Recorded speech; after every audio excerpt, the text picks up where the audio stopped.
So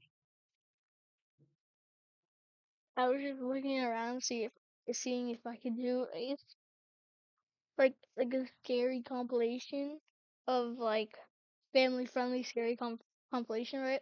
I was just look at this short,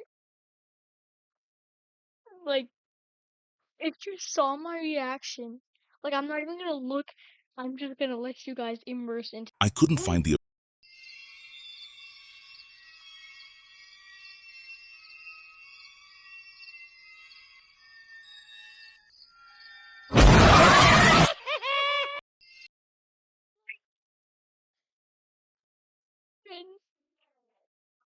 No, the first time I watched,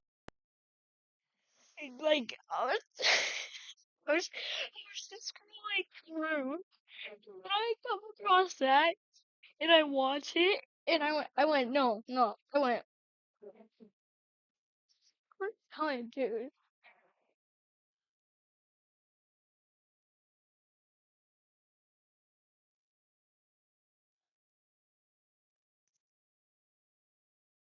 I don't have anything in it. I know, dude. I'm so done, and like why?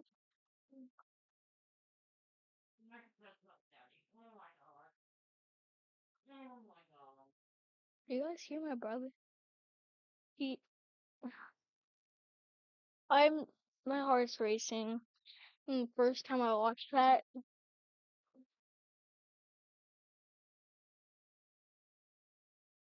I don't know, it's friend friendly. Ooh, I'm wrong.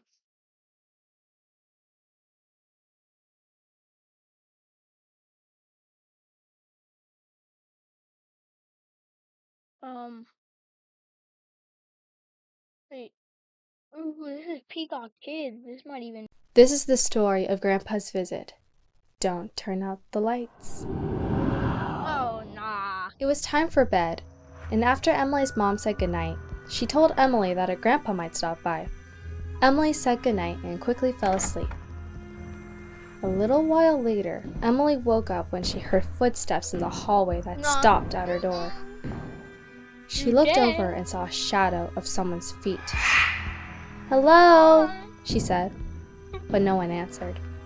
Emily thought it was strange that the person just walked away, but she tried to put it out of her mind, and she Keep rolled looking over back. and went I back to keep sleep. looking back, guys.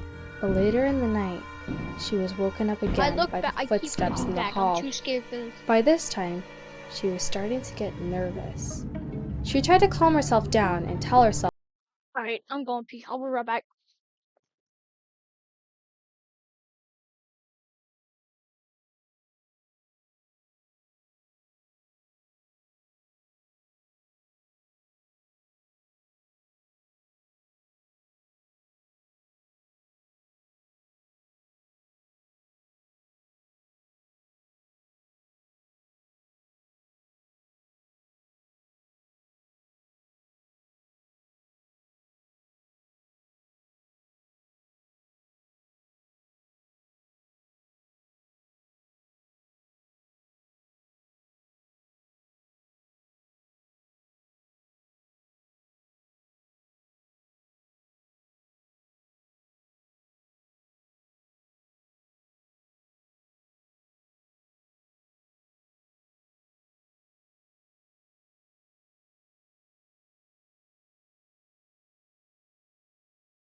Alright, so I'm too scared for this, so let me just.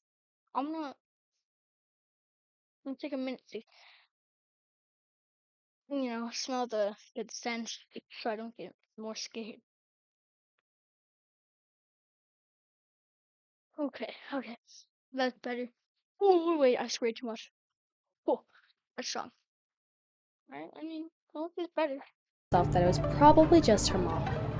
She called out again, "Hello?" But no one responded. "Hello?"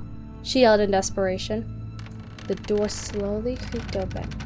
Someone was standing there. They stepped into the room, Scary. but it was too dark to tell who it was. Finally, Emily could see that it was her grandpa. He smiled, and Emily sighed a big sigh of relief. "I wanted to come visit you before I have to leave," her grandpa said. Emily said she was so glad he did. "I want you to have this," Grandpa said, and he handed Emily an old photo. "Thank you, Grandpa. You and Grandma look so happy." "It's late now. I have to go," Grandpa said. Emily happily fell back fast asleep. The next morning, Emily's mom came into her room. Why is "Emily, she so, like, your serious grandpa..." about it? "Oh, look what he gave me!" "Where did you get that?" Emily's mom asked, her voice shaking with fear. "When Grandpa was here last night. He came in and said goodbye." For a moment, Emily's mom couldn't speak. Finally, she said, "Your grandpa didn't come over. He passed away suddenly last night. And this picture," Emily's mom said, "we buried this picture with Grandma when she passed away last year. It was the only copy we had."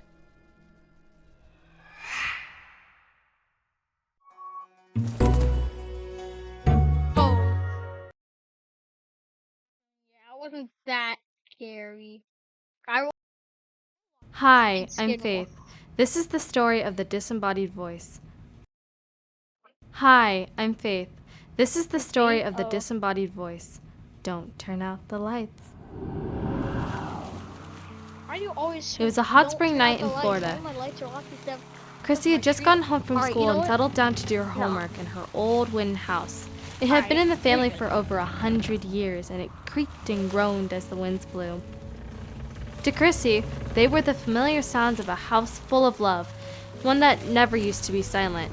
She fondly remembered her grandmother cooking, bashing pots and pans in the kitchen. She'd yell, "Chrissy Lou!" the nickname she'd given her when dinner was ready. But the house was quiet after school now.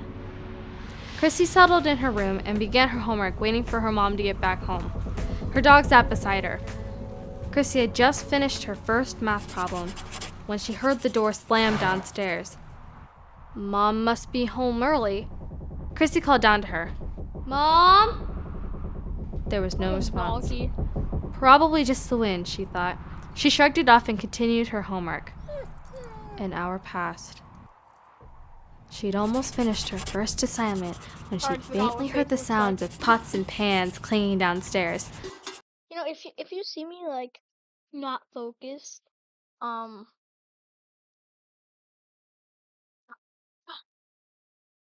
I don't. I'm not really scared, to be honest. I'm just, I'm scared to look around behind me and there'll be someone. You know, at my other house, there's paranormal stuff going on, and it's actually, no, it's either nobody really notices. They kind of shrug it off. I'm the only one that does. And also, I don't know what this is from. Some kind of the thing that they go like this with, and then they tie. I'm so unfocused right now. I just don't want to keep playing. Okay, I admit I'm scared, but I'm not necessarily scared of the video. I'm scared of. Nah, nah. My headphones are making a noise. They're going like, they're going like, like a, like, nah.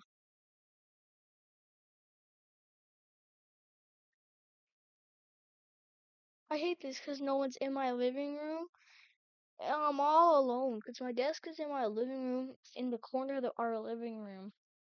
And, mm,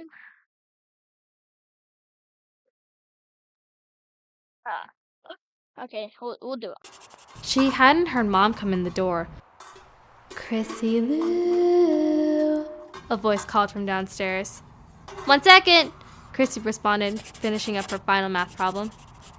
Chrissy Lou, the voice called again. Chrissy closed her books and walked downstairs, Chrissy calling her Lou. dog to follow. But Chrissy he Lou. wouldn't budge. She shrugged it off and walked downstairs and into the kitchen. No Grandma. one was there, but what she saw sent a chill down her spine. Every pot and pan in the house had been stacked neatly in the middle of the room. Cabinets lay open and empty. The side door flew open beside her. In the doorway stood Chrissy's mom, groceries in hand. But if she was only just getting home, who laid out the pots and pans? Mom looked around at the scattered pots and pans, confused. You helping me cook tonight, Chrissy Lou? I didn't do this, replied Chrissy as she and her mom looked around the kitchen. Then who did? Asked her mom. Chrissy Lou, dinner's ready. Chrissy Lou. R.I.P. R.P. Like roleplay. I'm Faith, and this is the story of the woman in the well. Don't turn out the lights. Each year, Rachel's mother would drop her off at her grandma's house for their yearly visit. Grandma lived down a long dirt road, miles from neighbors, tucked away in a beautiful forest. At night, Rachel would take Grandma's dog Harry out for a long walk in the woods. As she clipped on Harry's leash,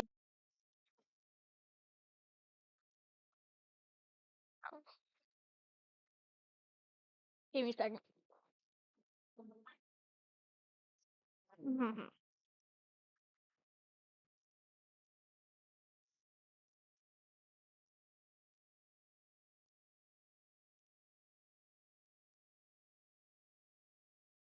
Chrissy Lou.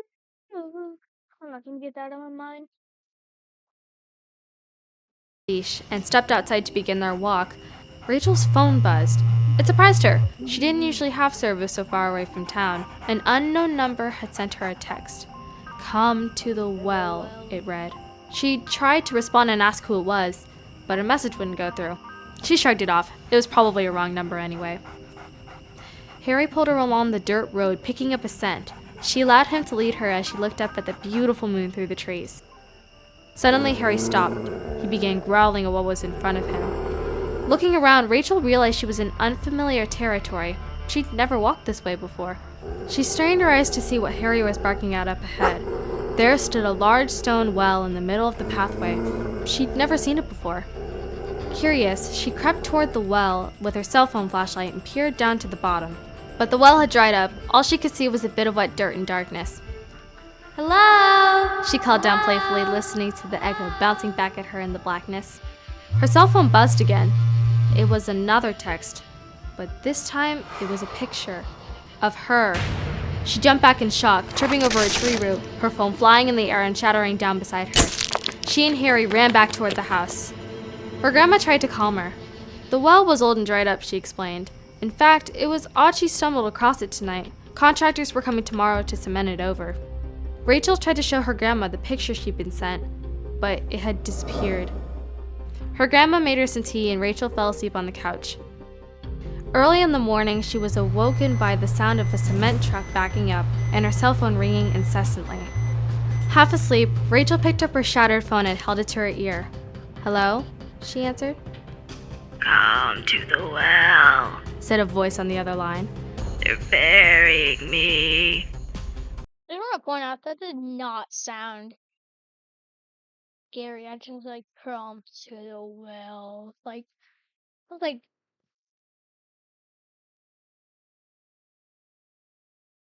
it just sounds like an old grandma like calling you, saying, "Come to the well." Like come like to like stay and like hang out. You know, like it doesn't sound like come to the well. Like like like the scream. I don't know his name. Ghostface. I like. Doesn't sound like that. This is not scary. If you want something scary, do not watch Peacock Kids. Just do not. Just do not.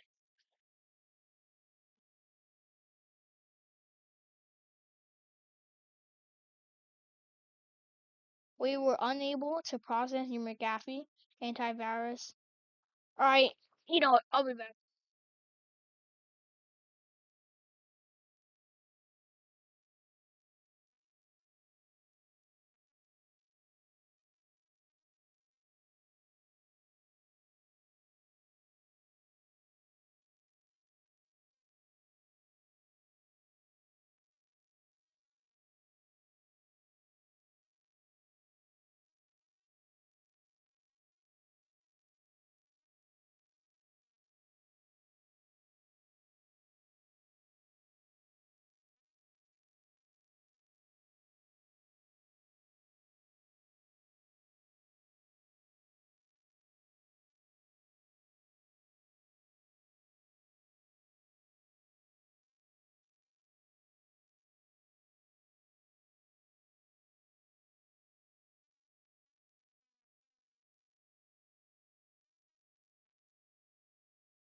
Rachel leapt up and ran as fast as she could, but she was too late.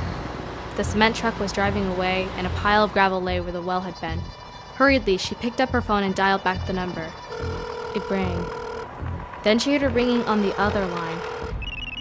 The ringtone emanated from the ground deep, deep below her, buried in the darkness.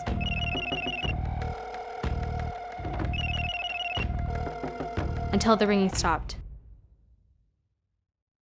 If you want to become a professional welder, you need to learn from the pros. At Tulsa Welding School, our instructors are Hello?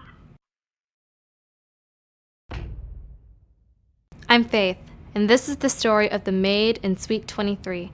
Don't turn out the lights. Zach and his mother could barely see the road ahead as they drove home from their family holiday. They couldn't see more than a foot in front of their car as the snow fell down like sheets on the window shield. Tired and scared, they breathed a sigh of relief when they saw a sign up ahead for a place to wait out the storm. The Inn at Mudford. They'd spend the night and finish the drive in the morning when the storm had passed. The old inn smelled like moist wood and mothballs and felt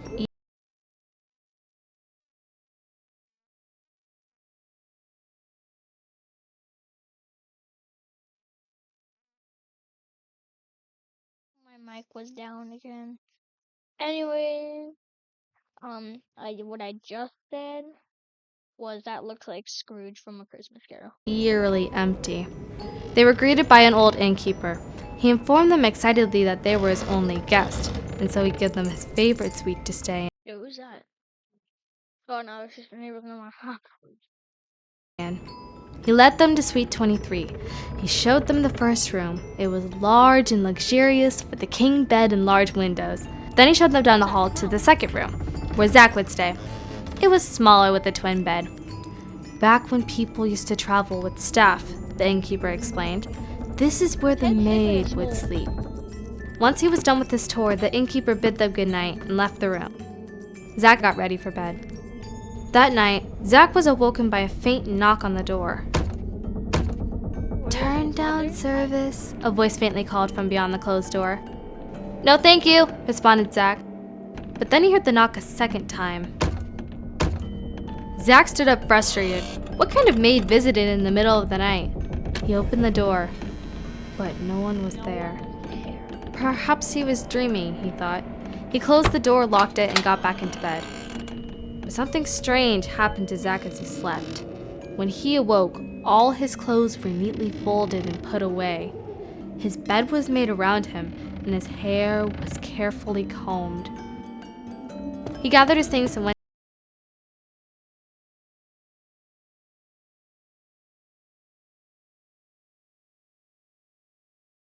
Alright, I'm not even scared.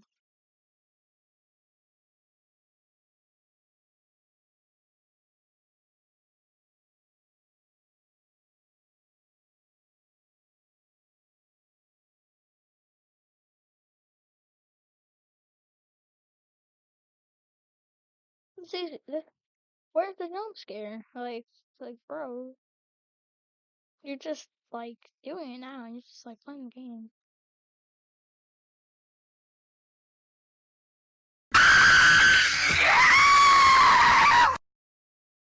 Okay, that wasn't. was in bed.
Right, if you guys will be seeing this, but I'll somehow have to cut it out. If this whole video I might have to cut out, or I might have to just bleep the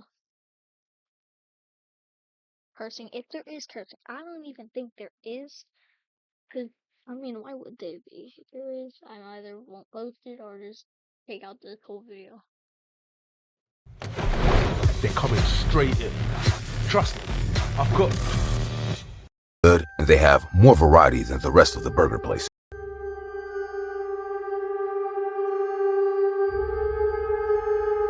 I'm scared of this cursing. Have you ever been to Wendy's? In general, it is a good restaurant. The food is pretty good, and they have more variety than the rest of the burger places. Like McDonald's with Ronald, they also have their own mascot. She is a very cute, red-headed girl. I never knew if she is based on a real person or if they just created her for the logo. But what I do know is that once, someone disguised as she tried to kill me. It all started one normal night. On weekends, I have to babysit my son, and his favorite place to eat is Wendy's. He used to throw a big tantrum when I didn't take him, and over time, it had become our favorite father-son activity. Everything was going well until one day, I noticed something strange. As we left the place, a person disguised as the Wendy's girl greeted us. There was nothing strange about this. What did scare my son was that the whole costume was covered in blood. After we passed her, she walked behind us, still waving at us. My son started to get really scared and started to speed up his pace.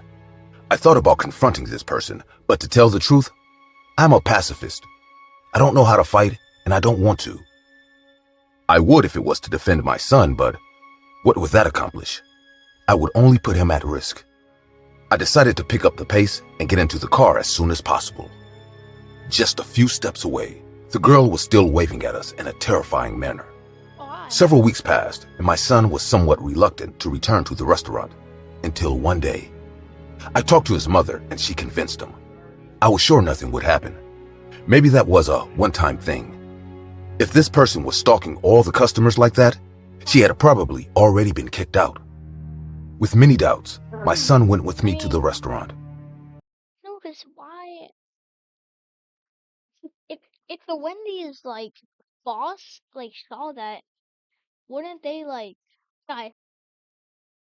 If the Wendy's employees, everybody in the Wendy's, wouldn't they either report that or do something about that? Because it wouldn't just be a bloody Wendy's character in there unless they hired her.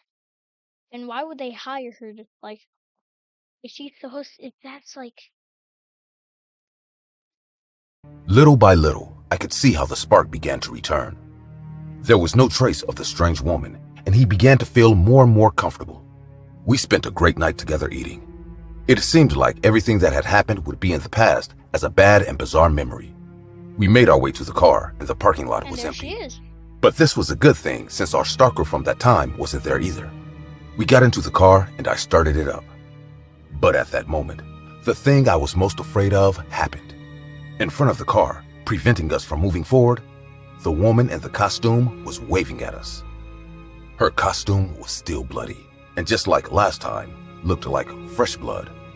Her greetings were much more frenetic than the previous time. This time, she was waving her hand violently. As soon as he saw her, my son began to cry as if he had recalled an event that had kept him awake at night for many nights. I knew it had affected him, but this was much worse than I thought. I honked at her to run, but instead of listening to me, she only came closer, walking in front of the car and even standing on top of it.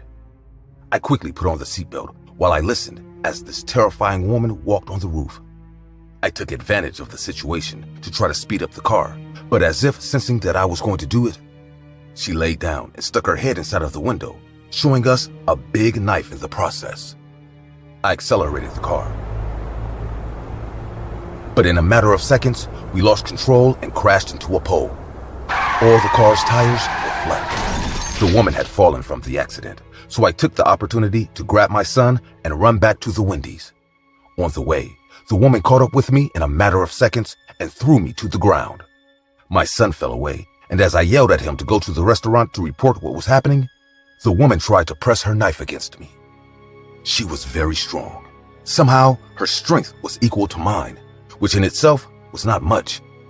My arms began to give way, and the knife came closer and closer to my throat until suddenly, it was all over. Some security men threw the woman away from me, and I, terrified, stepped back. I took a deep breath because it was all over. But a battle cry brought me back to reality. The woman was running at full speed, and in one leap, she lunged towards me to plunge her knife into me. The security men caught her in mid-jump, grabbed her knife, and held her until the police arrived. When they took off her mask, my son started crying, and I was shocked. That person was not a Wendy's employee. She was my ex-wife, my son's mother. After a while, she confessed that she was dressing up to scare my son so that he would no longer want to spend time with me or have a bonding activity like she was doing. She had no intention of killing me, but that night, everything went out of control. She had taken drugs that took her out of herself, and because of that, all the subtlety in her plan was gone. She went into a state of euphoria and with a knife already in her hand, tried to kill me and give my son a trauma he would never forget. After that, I kept custody of my son. He still goes to see his mother in prison, but he doesn't want to. I always convince him to do it, to forgive her, but I must tell you the truth. I will never do it. Since that day, every time my son and I go to Wendy's, we are afraid. The food tastes much more bitter, and we are just thinking about leaving. But we keep lying to ourselves that everything we went through didn't affect us. At the end of the day, even though she ended up in jail, my ex-wife, the woman dressed as the little girl at Wendy's, got her way. Alright, yeah. I'm done now. Bye. This was a very long video. I feel long. Really being scared. I'm gonna post this now. See you later.